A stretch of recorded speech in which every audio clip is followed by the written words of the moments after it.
17 जनवरी 1991 का दिन दुनिया इतिहास का एक ऐसा इंपॉर्टेंट डे है जिसने वर्ल्ड पॉलिटिक्स में एक बहुत बड़ा चेंज ला दिया। यह दिन भी बाकी दुनिया के लिए अन्य दिनों की तरह नॉर्मल ही था, लेकिन इराक और कुवैत के लिए यह काफी अलग था। और यह कितना अलग था यह तब पता चला जब इराक और कुवैत के एयर स्पेस में दुनिया के सबसे विध्वंसक फाइटर प्लेन की आवाज की गड़गड़ाहट गूंज उठी। और यह गड़गड़ाहट कोई गलती से नहीं हुई थी, बल्कि एक सुनियोजित तरीके से बनाई गई योजना की हिस्सा थी। जी हां, इस पूरी कहानी के पीछे और इन बेहतरीन फाइटर प्लेन को कुवैत और इराकी एयर स्पेस में भेजने के लिए अमेरिका और उसके सहयोगी देशों का हाथ था। अब इसके पहले कि कोई बहुत कुछ अनुमान लगा पाता, इन भारी भरकम फाइटर प्लेन ने कुवैत की सरजमी पर बॉम्बार्डिंग करना शुरू कर दिया और ये लगातार 5 हफ्तों तक चलता रहा, जब तक इराक की फौज कुवैत को छोड़कर वापस नहीं चली गई और कुवैत आजाद न हो गया। दोस्तों, पूरी दुनिया इसी घटना को खाड़ी वॉर, गल्फ वॉर नाम से जानती है।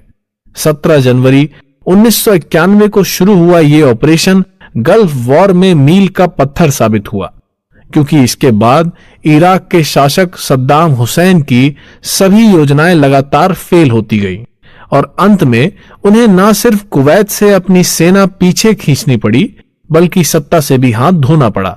दोस्तों, इस ऑपरेशन को डेजर्ट स्टॉर्म नाम दिया गया था और यह करीब 46 दिन तक चला था, लेकिन इसकी पटकथा असल में अगस्त 1990 में लिख दी गई थी, जब इराक ने कुवैत पर कब्जा कर लिया था। कुवैत एक छोटा सा देश हुआ करता था, लेकिन वो ऑयल रिच कंट्री थी, इसलिए सभी पश्चिम देशों की उस पर एक खास नजर होती थी। अब आपके दिमाग में यही प्रश्न चल रहा होगा कि आखिर इराक ने कुवैत पर कब्जा क्यों किया। सद्दाम हुसैन बेशक एक पावरफुल रूलर था, एक डिक्टेटर था, उसके बावजूद भी वो इतना भी बेवकूफ नहीं था कि वो एक ऐसे देश पर कब्जा करे जिसको पश्चिमी देशों का समर्थन मिला हुआ था।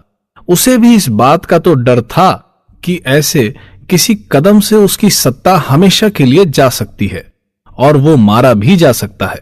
तो आखिर ऐसी क्या वजह थी कि सद्दाम हुसैन को ऐसा कदम उठाना पड़ा?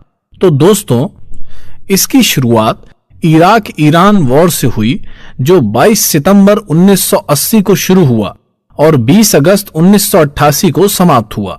यानी ये वॉर पूरे 7 साल, 10 महीने, 4 सप्ताह और 1 दिन तक चला।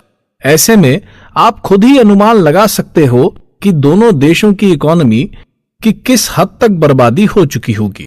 लेकिन सबसे ज्यादा इंटरेस्टिंग बात यह है कि इस वॉर का कोई विजेता नहीं था, लेकिन दोनों देश अपने आप को विजेता मानते हैं। आप सुन रहे हैं कुकू एफएम। खैर, इस बात से कोई विशेष फर्क नहीं पड़ता